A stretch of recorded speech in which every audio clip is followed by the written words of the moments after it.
Imagine the power of learning directly from the top 25 women of influence. Now you can.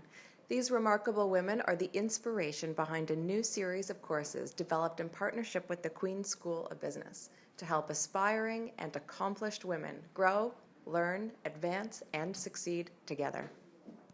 I think there's a big fear and a big set of worries that women develop in themselves that in most cases aren't founded.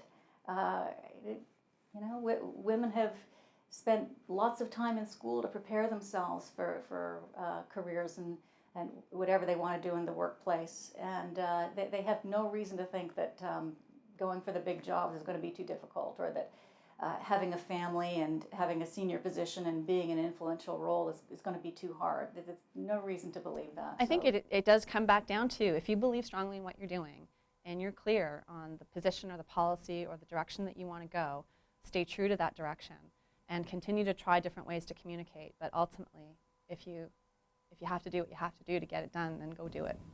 As my role has changed, and you know, as if I think about the kind of leader I was when I was in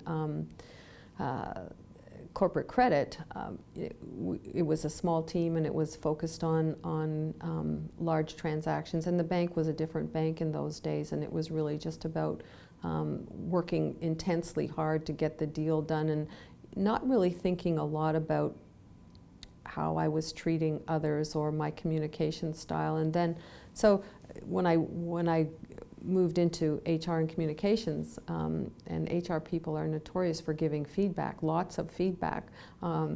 So if I was going to survive at all, I had to respond to that feedback and change my communication style and become a much better listener. I think a much better collaborator. I think some of the lessons I learned very early in my career was to not take things personally. There was a great saying, I'll never forget it, rather than grin and bear it, it's groan and get over it. And I think that's an important lesson, because sometimes people internalize things that don't work out the way they think they will, and it becomes a personal sense of disappointment or failure.